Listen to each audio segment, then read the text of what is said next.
நாம இன்னைக்கு பார்க்க போறது கௌதம் மேனன் மம்முட்டியை வச்சு மலையாளத்தில் எடுத்த மொதல் படம் Dominic and the ladies purse அப்படிங்கிற ஒரு மிஸ்ட்ரி த்ரில்லர் மூவி தாங்க. இவர் தாங்க இந்த படத்தோட ஹீரோ. பேரு சிஐ டாமினிக், சார்லஸ் ஈனாஷு டாமினிக். பிரைவேட் டிடெக்டிவா இருக்காரு. ஒரு காலத்துல பெஸ்ட் போலீஸ் ஆபீசரா இருந்தவர். ஆனா இவருக்கு கலர் பிளைண்ட்னஸ் பிரச்சனை இருக்கிறத மறைச்சு போலீஸ்ல சேர்ந்து டிபார்ட்மெண்ட்ல தெரிஞ்சதால டிபார்ட்மெண்ட்ல இருந்து வெளில அனுப்பிட்டாங்க. சொல்ல போனா இந்த பிரச்சனைனால அவர் ஒய்ஃபே அவரை விட்டுட்டு போயிட்டாங்க. என்னதான் டிபார்ட்மெண்ட்ல இருந்து வெளில வந்தாலும் போலீஸ் ஐடி கார்டை இந்த வேலைக்கு யூஸ் பண்ணிட்டு இருக்காருங்க. டிடெக்டிவ்னா பெருசா கொலைன்னு எதுவும் கண்டுபிடிக்கிறது இல்ல. புருஷன் பொண்டாட்டி வேற யாரு கூடயாவது தொடர்பு வச்சிருந்தாங்கன்னா காசு கொடுக்கறவங்களுக்கு அதை கண்டுபிடிச்சு கொடுப்பாரு, அவ்வளவுதான். அதுவும் கிளைண்ட் வரலன்னா கையில ஒரு பைசா இருக்காதா. இதனாலேயே 4 மாசம் வாடகை பாக்கி இருக்கு. ஏதோ லேடி ஓனர் இவர் கூட நல்ல பழக்க வழக்கத்துல இருக்கிறதாலையும் அதோட ஒரு டிடெக்டிவ் நம்ம அபார்ட்மெண்ட்ல இருக்காரே யூஸ் ஆகும்னு விட்டு வச்சிருக்காங்க.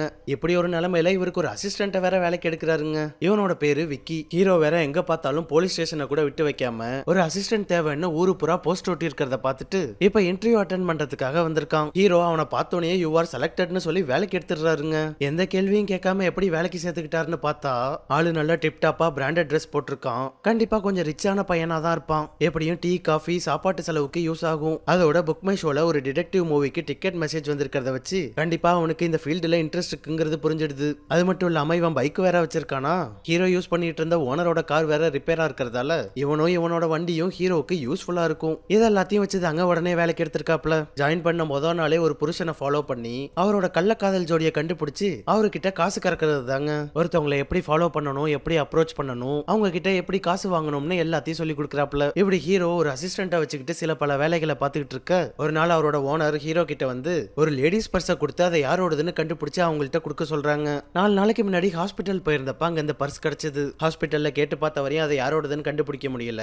அந்த பர்ஸ்ல வேற கொஞ்சம் காசும் கோல்டு செயினும் இருக்கா. அதனால எதுவும் எமர்ஜென்சியா இருக்க போதுன்னு ஓனருக்கு ஒரே யோசனையா இருக்கு. சரி போலீஸ் கிட்ட ஹேண்ட் ஓவர் பண்ணலான்னு பார்த்தா அது கரெக்டா சேர வேண்டியவங்க கைக்கு போய் சேருமான்னு கொஞ்சம் பயம். அதனால ஹீரோவை அந்த பர்ஸை யாரோடதுன்னு கண்டுபிடிச்சு அவங்கள்ட்ட கொடுக்க சொல்ல அவரு நான் இந்த மாதிரி சில்லியான ஜாப்லாம் பண்றது இல்ல, இந்த ஜாப்ல எந்த பேமெண்ட்டும் கிடைக்காது, அதனால வேஸ்ட்னு சொல்லிடுறாப்ல. ஆனா நீ இந்த உதவியை செஞ்சேன்னா 4 மாசம் வாடகை நீ கொடுக்க வேணாம், அதை அப்படியே டிஸ்கவுண்ட் பண்ணிக்கிறேன்னு சொல்ல ஓனர் இவ்வளவு பண்றாங்க, நல்ல ஆஃபரா வேற இருக்கு, அவங்களுக்காக இதை கூட பண்ணலனா எப்படின்னு ஹீரோ இந்த அசைன்மெண்ட்டை எடுத்துக்கிறாரு. சரின்னு பர்ஸை வாங்கி செக் பண்ணி பார்த்தா உள்ள கிழிஞ்ச பேப்பர்ஸும் ஒரு கோல்டு செயினும் கொஞ்சம் காசும் இருக்கு. அது கூடவே ஒரு மெமரி கார்டும் இருக்குங்க. கிழிச்சு வச்சிருக்க பேப்பரை சேர்த்து வச்சு பாக்குறப்ப அது ஒரு பேங்கோட லோன் பேப்பர்னு தெரிய வருது. அந்த பேங்க் மேனேஜர் கூட ஹீரோ கிட்ட ஒரு மேட்டர்ல மாட்டினவர் தாங்க.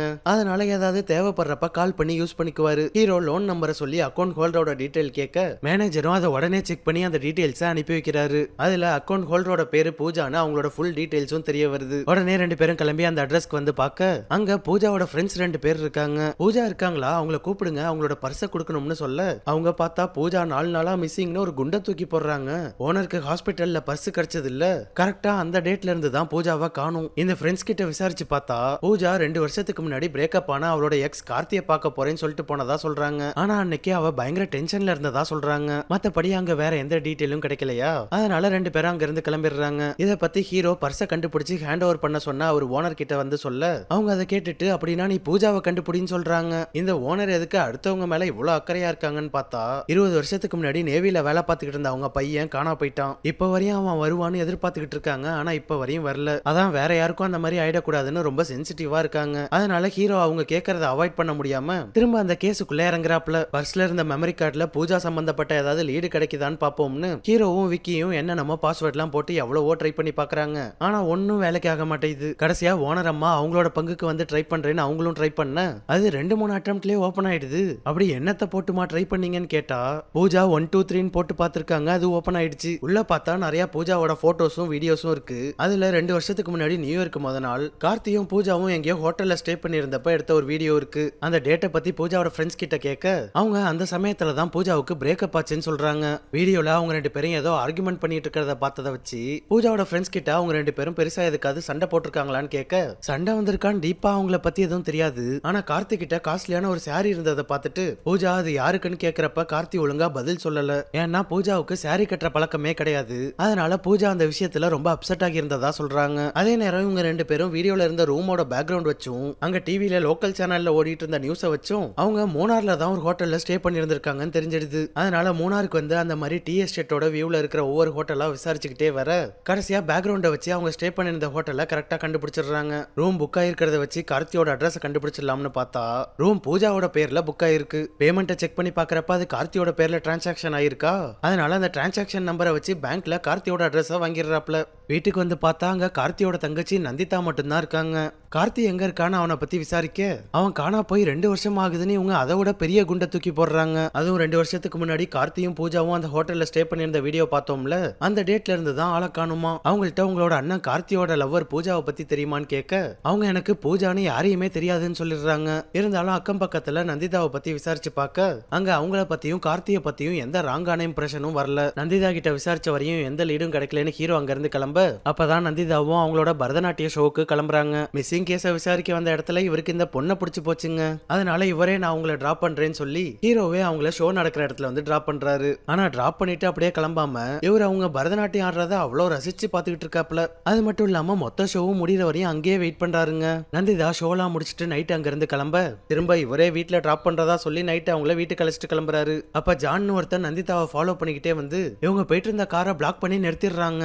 யார் இவன், எதுக்காக உங்களை ஃபாலோ பண்றான்னு கேட்க இவன் கிட்ட கார்த்தி வட்டிக்கு வாங்கியிருந்தான் சார், அதான் அதை சாக்கா வச்சு இவன் என்கிட்ட தப்பா நடந்துக்க பாக்குறான்னு சொல்றாங்க. சரி நம்ம இந்த பிரச்சனையை பேசி முடிச்சு வைப்போம்னு ஹீரோ வந்து ஜான் கிட்ட பேச அவன் பார்த்தா நந்திதா 18 லட்சம் தரணும் நீ தரியான்னு கேக்குறான். அதோட நந்திதாவா அவங்க கிட்ட விட சொல்லி ஓவரா துள்ளிட்டு இருக்கானுங்க. ஹீரோ எவ்வளவு சொன்னாலும் கேட்க மாட்டாங்களா. ஒரு கட்டத்துக்கு மேல ஹீரோவால கண்ட்ரோல் பண்ண முடியாம 2 பேரையும் அடிச்சு மட்டையாக்கிடுறாரு. இவங்கிட்ட எதுக்கு இவ்வளவு கடன் வாங்கிருக்கீங்கன்னு கேட்க எல்லாம் எப்பயோ கார்த்தி வாங்கினதுங்க, எவ்வளவு வாங்கினான்னு கூட தெரியல, ஆனா வட்டியை கண்ணா பின்னான்னு போட்டு இஷ்டத்துக்கு அடிச்சு விடுறதா சொல்றாங்க. இப்படியே 2 பேரும் பேசிக்கிட்டே வீட்டுக்கு வந்து சேர ஹீரோ நந்திதா கிட்ட அவங்களோட பேக்ரவுண்ட பத்தி கேட்டு தெரிஞ்சுக்க ஆரம்பிக்கிறாரு. அப்பா மலையாளி, அம்மா தமிழ். அப்பாவோட பூர்வீக வீடுங்கிறதால சில வருஷத்துக்கு முன்னாடி தான் நந்திதா இங்க வந்திருக்காங்க. நந்திதாவும் அவங்க அண்ணன் கார்த்தியும் பிறந்து வளர்ந்தது எல்லாமே தமிழ்நாட்டுல தாங்க. சின்ன வயசுலயே இவங்களுக்கு டான்ஸ்ல பயங்கர ஆர்வம். அதே மாதிரி கார்த்திக்கு ஆக்டிங்ல ரொம்ப ஆர்வம். அதனால இவங்க குடும்பமே ஒரு டிராமா கம்பெனில இருந்திருக்காங்க. ஆனா நந்திதாவுக்கு 15 வயசு இருக்கும்போது ஹார்ட்ல ஏதோ பெரிய பிரச்சனை வந்து ஆபரேஷன் பண்ற அளவுக்கு போயிருக்கு. அதோட மொத்தமாவே டிராமாவையும் தமிழ்நாட்டையும் விட்டுட்டு வந்துட்டாங்க. அதுக்கப்புறம் இப்பதான் சில வருஷமா திரும்ப ஆட ஆரம்பிச்சிருக்கிறதா சொல்றாங்க. கட் பண்ணா அடுத்த நாள் காலையில ஹீரோ கார்த்தியை பத்தி விசாரிக்கிறதுக்காக அவன் சிஏவா வேலை பார்த்துக்கிட்டு இருந்த ஆபீஸ்க்கு வராரு. அங்க ஓனர் பிரகாஷ் கிட்ட கார்த்தியை பத்தி விசாரிச்சா அவரு கார்த்தியை பத்தி நல்ல விதமா தாங்க சொல்றாரு. சில கேஸோட டாக்குமெண்டேஷன்ல ஆப்போசிட் பார்ட்டி கிட்ட இருந்து எங்களுக்கு மிரட்டல்லாம் வரும், அதை நாங்க எப்படியாவது சமாளிச்சிடுவோம். மத்தபடி கார்த்திக் எந்த பிரச்சனையும் இருந்த மாதிரி இவர் தெரியலன்னு சொல்றாரு. ஆனா கார்த்திக் கூட வேலை பார்த்த இன்னொருத்தர் கார்த்தி மிஸ் ஆகிறதுக்கு முன்னாடி கொஞ்ச நாளா பயங்கர டென்ஷன்ல இருந்ததா சொல்றாரு. அவர் அந்த மாதிரி சொன்னோனே பிரகாஷோட முகம் பீதியாக ஆரம்பிக்குதுங்க. இருந்தாலும் டைரக்டா எதுவும் லீடு கிடைக்காததால அடுத்து கார்த்தி ஸ்டே பண்ணியிருந்த வீட்டுக்கிட்ட வந்து விசாரிக்க ஆரம்பிக்கிறாங்க. கார்த்தி இருந்த வீட்டுக்கும் பக்கத்து வீட்டுல இருக்கிற தாத்தா கிட்ட விசாரிச்சா அவரு நான் வாக்கிங் போறப்ப என்னைக்காவது ரேரா தான் கார்த்தியை பார்ப்பேன், அவனுக்கு கிளாசிக்கல் சாங்னா ரொம்ப பிடிக்கும்னு நினைக்கிறேன், காலையில எஞ்சி போகும்போதே அங்க பயங்கரமா பரதநாட்டியம் சாங் சவுண்டா கேட்கும் அப்படின்னு சொல்றாப்ல. சரி கார்த்தியை பார்க்க அவன் வீட்டுக்கு யாரும் வந்துட்டு போவாங்களான்னு கேட்க அதை பத்தி எதுவும் தெரியல சார், ஆனா அவனை கடைசியா நியூ இயர்க்கு முத நாள் பார்த்ததுக்கு கொஞ்ச நாள் முன்னாடி வரையும் அந்த வீட்டுக்கு ஒரு பொண்ணு வந்துட்டு போறத பார்த்திருக்கேன், அந்த பொண்ணு கூட புடவை கட்டி இருக்கும்னு அடையாளம் சொல்றாரு. கார்த்தியை கடைசியா டிசம்பர் 31 பார்த்தேன்ல, அடுத்த நாள் நியூ இயர் அன்னைக்கு அந்த பொண்ணை மட்டும் தான் பார்த்தேன், அப்ப வீட்ல இருந்து ஏதோ சூட்கேஸ் எடுத்துட்டு போறத பார்த்ததா சொல்றாருங்க. இவர் அந்த பொண்ணு புடவை கட்டி இருக்கும்னு சொன்னார்ல, பூஜாவுக்கு தான் புடவை கட்டுற பழக்கம் இல்லைன்னு சொன்னாங்களே, அதனால அது ஒரு வேளை நந்திதாவா இருக்குமோன்னு அவங்கள்ட்ட கால் பண்ணி கேட்க அவங்க நாங்க எங்கேயாவது வெளில தான் மீட் பண்ணி போனா கார்த்தியோட வீட்டுக்கு வந்ததே இல்லைன்னு சொல்றாங்க. இங்கேயும் எந்த லீடும் கிடைக்காம விசாரணை முட்டு சந்தில போய் முட்டிக்குதா. அதனால நந்திதா சொன்ன டிராமா கம்பெனில போய் கார்த்தியை பத்தி விசாரிக்கிறதுக்காக அடுத்து நாகர்கோயிலுக்கு கிளம்பி வராங்க. வந்து பார்த்தா டிராமா கம்பெனி பூட்டி இருக்கு. அதனால பக்கத்துல இருக்கிற கடையில விசாரிக்க ஓனர் சந்திரசேகரோட வைஃப் இறந்ததால அதோட டிராமா கம்பெனியை க்ளோஸ் பண்ணிட்டதா சொல்றாங்க. அது மட்டும் இல்லாம வைஃபோட அஸ்தியை கரைக்கிறதுக்கு காசிக்கு போனவர் 2 வருஷத்துக்கிட்ட ஆகியும் இன்னும் வரலன்னு சொல்றாங்க. அதனால ஹீரோ அந்த கடையில அவரோட நம்பரை கொடுத்து சந்திரசேகர் வந்து அந்த நம்பருக்கு கால் பண்ண சொல்லுங்கன்னு சொல்லிட்டு அங்க இருந்து கிளம்பிடுறாரு. இதுக்கிடையில கார்த்தி ஒர்க் பண்ணிட்டு இருந்த ஆபீஸ்ல அவன் ஓனரையும் அவன் கூட வேலை பார்க்குற சில பேரையும் ஃபாலோ பண்ண ஆரம்பிக்கிறாங்க.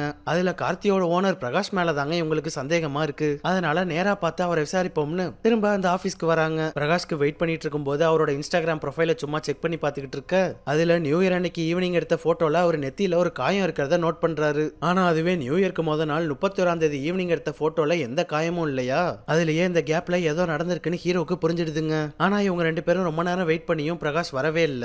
உள்ள அவரோட ரூமுக்குள்ளேயே இருந்துகிட்டு வெளியில வராம அவர் இன்னும் ஆபீஸ்க்கே வரல, வரதுக்கு லேட் ஆகும்னு சொல்லி அனுப்பி வச்சிடுறாரு. அதுலயே ஹீரோக்கு ஏதோ ராங்கா இருக்குன்னு கன்ஃபார்ம் ஆயிடுதுங்க. இருந்தாலும் இவன் மாட்டாமையா போயிடுவான் அப்படின்னு பிரகாஷ் ஒரு பக்கம் பேக்ரவுண்ட்ல வாட்ச் பண்ணிக்கிட்டு பூஜாவோட அம்மாவை பாக்குறதுக்காக வராங்க. நீங்க பூஜா கிட்ட கடைசி கடைசியா எப்ப பேசுனீங்கன்னு கேட்க அவங்க கடைசியா பூஜா மிஸ் ஆகிறதுக்கு முன்னாடி போன்ல பேசினதா சொல்றாங்க. அப்புறம் அன்னைக்கு அவ எனக்கு வாட்ஸ்அப்ல ஏதோ லிங்க் சென்ட் பண்ணியிருந்தா. அடிக்கடி அது மாதிரி ஏதாவது சென்ட் பண்ணிட்டு தான் இருப்பா. ஆனா அன்னைக்கு அனுப்பியிருந்த லிங்க்கும் ஓப்பன் ஆகல. என்னமோ லிங்க் அனுப்பியிருக்கே, அது ஓப்பன் ஆகலன்னு கால் பண்ணி கேட்டப்ப பூஜா நான் பஸ் ஸ்டாப்ல இருக்கேன், ஒருத்தவங்களை பார்க்க போறேன், அப்புறம் கால் பண்றேன்னு சொன்னா. அவங்கள்ட்ட பூஜாவோட பர்ஸை காட்டி அது பூஜாவோடதான்னு கேட்க அவங்களும் அது பூஜாவோடதான்னு கன்ஃபார்ம் பண்ணிடுறாங்க. அப்பதாங்க அந்த பர்ஸ் எப்படி மிஸ் ஆச்சுன்னு நமக்கு காட்டுறாங்க. பூஜா அன்னைக்கு பஸ் ஸ்டாப்ல நின்றுட்டு இருந்தப்ப எவனோ ஒருத்தன் அவ பர்ஸை அடிச்சுட்டு போயிருக்கான். அந்த ஏரியால தாங்க விக்கி ஜாயின் பண்ண அன்னைக்கு அவனும் ஹீரோவும் அவங்களோட டார்கெட்டை வாட்ச் பண்ணிட்டு இருந்திருக்காங்க. திருடன் பர்ஸை கீழே போட்டப்ப கூட ஹீரோ தான் அதை எடுத்து கொடுத்திருக்காப்ல. ஆனா அன்னைக்கு அவர் வாட்ச் பண்ணிட்டு இருந்ததுல பிஸியா இருந்ததால கையில எடுத்து கொடுக்கும்போது கூட அது லேடிஸ் பர்ஸ்னு அவர் கவனிக்கல. பர்ஸ் அடிச்சவன் அங்கிருந்து ஓடி வந்து ஒரு ஹாஸ்பிட்டல்ல உட்காந்து பர்ஸ்ல அந்த போனை மட்டும் எடுத்துக்கிட்டு பர்ஸை அங்கேயே போட்டுட்டு போயிருக்கான். இப்படிதாங்க ஹீரோவோட ஓனருக்கு அந்த பர்ஸ் கிடைச்சு அவங்க அதை ஹீரோ கிட்ட கொடுத்திருக்காங்க. இன்னொரு பக்கம் பிரகாஷா அவர் கூட வேலை பார்க்குற பொண்ணை வச்சு மெசேஜ் பண்ணி தனியா மீட் பண்ணும்னு அவர் ஒரு ஸ்பாட்டுக்கு கூப்பிடுறாங்க. அவரும் அந்த பொண்ணுக்காக ஆர்வமா அங்க வர அங்க பார்த்தா ஹீரோ வந்து நிக்கிறாரு. அவரை லாக் பண்ணிடுறாப்ல. அவரு ஹீரோவை பார்த்துட்டு டென்ஷன் ஆகி நீ யாரா என்ன விசாரிக்கிறதுக்குன்னு ஓவரா துள்ள ஹீரோ பொசுக்குன்னு உள்ள இருந்து கன் எடுத்துடுறாரு. அதுல பிரகாஷ் பயந்து போய் அமைதியா உட்காந்துடுறாருங்க. ஹீரோ இப்ப இவரை தூக்குனதுக்கு காரணமே இந்த கேஸ்ல இவரை பத்தி ஒரு ஸ்ட்ராங்கான இன்ஃபர்மேஷன் கிடைச்சிருக்கு. அதுதான் கார்த்தி மிஸ் ஆன அன்னைக்கு அவனோட போன், உன்னோட போன், அப்புறம் உன்னோட காம்படிட்டரோட டோனியோட போன்னு எல்லாரோட போனும் ஒரே லொகேஷன்ல இருந்ததை கண்டுபிடிச்சிட்டாரு. அது மட்டும் இல்லாம அந்த டைம்ல உன் மண்டையில எப்படி அடிபட்டுச்சுன்னு ஆபீஸ்ல எல்லாரும் கேட்டப்ப நீ காரை ரிவர்ஸ் எடுத்தப்ப அடிபட்டதா சொல்லி இருந்திருக்க. ஆனா அந்த காரை பத்தி நாங்க மெக்கானிக் ஷாப்ல விசாரிச்சப்ப அது பேக்ல அடிவாங்கல, ஃப்ரண்ட்ல தான் பயங்கரமா டேமேஜ் ஆயிருக்குன்னு தெரிஞ்சிடுச்சு. ஒழுங்கா அன்னைக்கு என்ன நடந்துச்சுன்னு உண்மையை சொல்லிடுன்னு கேட்க அவரும் ஹீரோ எங்க ஷூட் பண்ணிட போறாரோன்னு பயத்திலேயே சொல்ல ஆரம்பிக்கிறாரு. அன்னைக்கு கார்த்தி இந்த கம்பெனில இருந்து ரிசைன் பண்ணிட்டு வேற ஒரு புது வாழ்க்கையை ஆரம்பிக்க போறதா சொன்னான். அதுக்கு நானும் சரின்னு சொல்லிட்டேன். ஆனா அவன் கடைசியா டோனி சம்பந்தப்பட்ட ஒரு கேஸ் ஃபைல் என்கிட்ட கொடுக்க வந்தப்ப என்னையும் டோனியையும் நியூ இயர் பார்ட்டில ஒன்னா பார்த்துட்டான். அதனால ஃபைலை என்கிட்ட கொடுக்காம ரொம்ப பிரச்சனை பண்ண ஆரம்பிச்சிட்டான். அந்த ஃபைல் மட்டும் வெளில போயிடுச்சுன்னா எனக்கும் பெரிய சிக்கல். அதோட டோனியோட கதையும் முடிஞ்சது. நான் எவ்வளவு கேட்டும் அந்த முக்கியமான ஃபைலை கொடுக்காம அங்க இருந்து கிளம்பிட்டான். அதான் அதை வாங்குறதுக்காக வேகமா சேஸ் பண்ணிக்கிட்டே போனோமா, அப்ப கார் தெரியாம அவன் பைக்ல இடிச்சதுல அவன் பைக்கோட போய் பக்கத்துல இருந்த ஏரியில விழுந்துட்டான். வெயிட் பண்ணி பார்த்தோம், கடைசி வரையும் அவன் வெளியே வரல. அதான் என்ன பண்றதுன்னே தெரியாம நாங்க அங்க இருந்து கிளம்பிட்டோம். இப்ப வரையும் அவன் உயிரோட இருக்கானா இல்லையானே தெரியல. திரும்ப வந்துருவானோன்னு பயத்திலேயே தான் வாழ்ந்துகிட்டு இருக்கேன்னு சொல்றாரு. ஹீரோ ஆல்ரெடி போலீஸ் டிபார்ட்மெண்ட்ல இருந்ததால அவரோட இன்ஃப்ளூயன்ஸை யூஸ் பண்ணி இந்த கேஸ் விஷயமா டிபார்ட்மெண்ட்ல ஒரு மேலதிகாரியை வந்து மீட் பண்றாரு. போலீஸ் கேஸ் ரெஜிஸ்டர் பண்ணாம 2 வருஷத்துக்கு முன்னாடி கார்த்தி அந்த ஏரியில விழுந்த இடத்த செக் பண்ணணும்னு கேட்க அவங்களும் ஒரு டீம் அனுப்பி அந்த ஸ்பாட்ல செக் பண்ண சொல்றாங்க.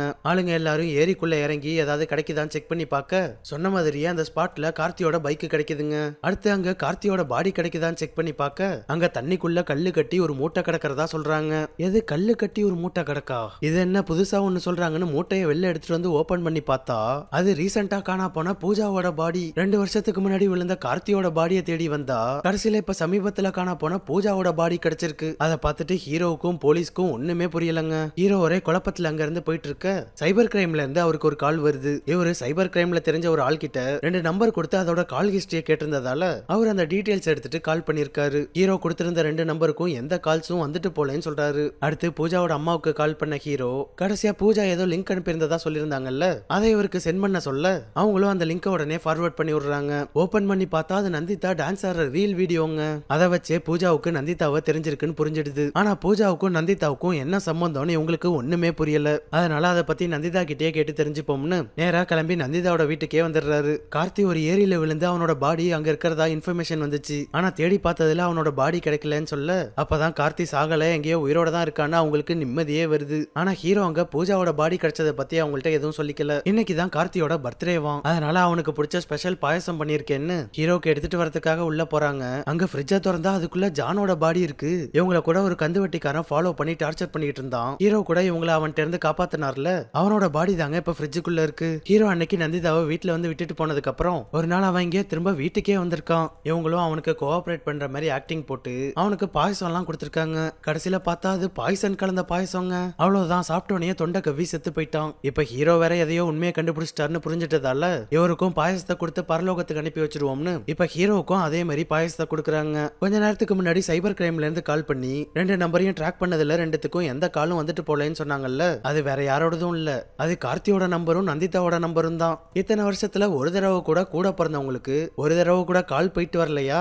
அதுலயே ஹீரோவுக்கு ஏதோ ராங்கா ஃபீல் ஆகுது. அதை பத்தி நந்திதா கிட்ட கேட்டா நான் போனே மேக்ஸிமம் யூஸ் பண்ண மாட்டேன், 2 பேரும் போன்ல பேசிக்க மாட்டோம், அடிக்கடி நேர்ல தான் மீட் பண்ணிப்போம்னு சொல்றாங்க. அது மட்டும் இல்லாம உங்களோட 15 வயசுக்கு அப்புறம் எந்த ரெக்கார்டும் இல்ல, அதுக்கடுத்து கார்த்தி மிஸ் ஆனதுக்கு அப்புறம் தான் எல்லாமே இருக்கு. இது எல்லாத்துக்கும் மேல 2 வருஷத்துக்கு முன்னாடி உங்களை யாருமே பார்த்தது இல்லைன்னு சொல்றாங்க. கடைசியா பூஜா கார்த்தியை பார்க்கறதுக்கு இங்கே தான் வந்திருக்காங்க. அன்னைக்கு நீங்க தான் அவங்கள கொன்னு இருக்கீங்க, இன்னைக்கு அவளோட பாடி தான் லேக்ல கிடைச்சதுன்னு சொல்ல நந்திதாக்கு அதை கேட்டு பயங்கர ஷாக் ஆயிடுது. அப்ப பூஜாவை நான் தான் கொன்னு இருப்பேன்னு சந்தேகப்படுறீங்களா? நான் ஏங்க அவளை கொல்ல போறேன், அவளுக்கும் எனக்கும் எந்த சம்பந்தமும் இல்லைன்னு சொன்னவங்க அப்படியே ஹீரோவோட கையை பிடிச்சுக்கிறாங்க. அப்ப கரெக்டா ஹீரோவுக்கு ஒரு கால் வருது. பார்த்தா நாகர்கோயில்ல இருந்து சந்திரசேகர் தாங்க கால் பண்ணிருக்காரு. ஹீரோ அந்த டிராமா கம்பெனிக்கு போனப்ப இவரோட நம்பரை கொடுத்துட்டு வந்தாருல, அதான் காசில இருந்து திரும்ப வந்தோன்னா கால் பண்றாரு. ஹீரோ அவர்கிட்ட கார்த்தியை தெரியுமா, அவனை கடைசியா எப்ப பாத்தீங்கன்னு கேட்க அவரு நான் கார்த்தியை பார்த்து 3 வருஷத்துக்கு மேல இருக்கும்னு சொல்றாரு. கார்த்தி ஒரு நல்ல ஆக்டருங்க, சின்ன வயசுலயே அவனோட அப்பாவும் அம்மாவும் இறந்துட்டாங்க, அதுக்கப்புறம் எல்லாமே அவனோட தங்கச்சி தான். ஆனா 15 வயசு இருக்கும் போதே நந்திதா செத்துட்டான்னு சொல்றாப்ல. அட நான் இப்ப நந்திதாவோட வீட்டுல தான் இருக்கேன்னு சொல்ல அவரு அப்படின்னா நீங்க இப்ப சொர்க்கத்துல தான் இருக்கணும், ஏன்னா நந்திதாவை அடக்கம் பண்ணதே நான் தான் சொல்றாரு. அப்பதாங்க அவரு மூலமா நமக்கு இன்னொரு பெரிய விஷயம் ரிவீல் ஆகுது. கார்த்தி ரொம்ப பெண் தன்மையோட இருந்த ஒரு பையன், அவன் ஒரு பையனா இருக்கிறதுக்கே ரொம்ப கஷ்டப்பட்டுட்டு இருந்தானா. டிராமால கூட அவனுக்கு லேடியோட ரோல்ல நடிக்கிறது தான் ரொம்ப பிடிக்கும்னு சொல்றாரு. அந்த கார்த்தி தாங்க ஒரு பொண்ணா மாதிரி இப்ப நந்திதாவா இருக்கிறது. கார்த்தியோட பக்கத்து வீட்டு தாத்தா கூட சாரி கட்டின ஒரு பொண்ணு பெட்டியோட போனதா சொன்னார்ல, அவரு பார்த்தது இவ்வளவுதான். அப்புறம் ஜான் கிட்ட நிறைய காசு வாங்கினது கூட இப்படி பொண்ணா மாறுறதுக்கு தாங்க. லேக்ல விழுந்தப்ப சாகலாம் இல்ல, பிரகாஷ் போனப்ப அப்பவே வெளில வந்துட்டான். இப்ப நந்திதாங்கிற அவன் தங்கச்சியோட அடையாளத்துல வாழ்ந்துகிட்டு இருக்காங்க. கார்த்தியை தேடி வந்த பூஜா இந்த மேட்டர் எல்லாத்தையும் கண்டுபிடிச்சிட்டாளா, அதனாலதான் இந்த ரீல்ஸ கூட அம்மாவுக்கு அனுப்பி வச்சிருந்திருக்கா. நீ தானே கார்த்தி உண்மையை சொல்லுன்னு எவ்வளவோ கேட்டிருக்கா. ஆனா இப்ப நந்திதாவா மாறி இருக்கிறவன கார்த்தின்னு சொன்னதால பயங்கர கோவமாகி பூஜாவை போட்டு தள்ளியிருக்கா. அது மட்டும் இல்லாம சமயக்காரனோட உதவியோட ஏரியில கொண்டு போய் பூஜாவோட பாடியை டிஸ்போஸ் பண்ணிருக்கா. இந்த உண்மையெல்லாம் ஹீரோக்கு தெரிஞ்சு போய் நந்திதாவை கார்த்தின்னு கூப்பிடுறாரா.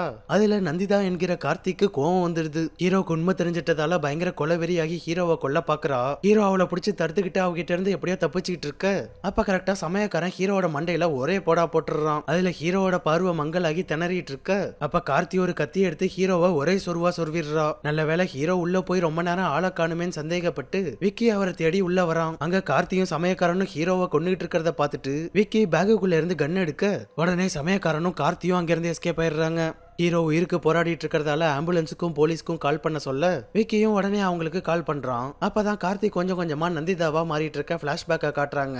அந்த சீன்ஸோட இந்த படம் முடியுதுங்க. அப்படியே கட் பண்ணா ஹீரோ இந்த முழு கேஸ டாமினிக் அண்ட் லேடிஸ் பர்ஸ்னு யூடியூப்ல ஒரு கேஸ் ஸ்டடி மாதிரி வீடியோ போடுறாரு. அதுல நந்திதா எஸ்கேப் ஆயிட்டதாவும் அவளை பிடிக்க முடியலன்னு சொல்றாரு. எப்படியோ அந்த இன்ட்ரெஸ்டிங்கான வீடியோ வியூஸ் பயங்கரமா போக ஆரம்பிக்குதுங்க. இந்த கேஸ் மூலமா ஹீரோ நல்லா ஃபேமஸ் ஆகி அவரை பாக்குறதுக்கு நிறைய கிளைண்ட்ஸ் வர ஆரம்பிக்கிறாங்க. அப்படியே இப்ப பிரசன்ட்ல நந்திதா என்கிற கார்த்திக் என்ன ஆச்சுன்னு காட்டுறாங்க. அவ இப்ப அந்தமான்ல சுத்திட்டு இருக்காங்க. டாமினிக் போட்டிருக்க வீடியோவை அவளுக்கு அனுப்ப அவ அந்த வீடியோவை ஓபன் பண்ணி பாக்குறா. அங்க பார்த்தா கரெக்டா ஹீரோ வந்து நிக்கிறாரு. அதோட இந்த படம் முடியுதுங்க. இந்த வீடியோ எப்படி இருந்துச்சுன்னு கமெண்ட்ஸ்ல சொல்லுங்க. பிடிச்சிருந்தா லைக் போடுங்க. சேனலுக்கு புதுசா இருந்தீங்கன்னா சப்ஸ்கிரைப் பண்ணிட்டு பக்கத்துல இருக்க பெல் ஐக்கான மறக்காம தட்டி விட்டுருங்க.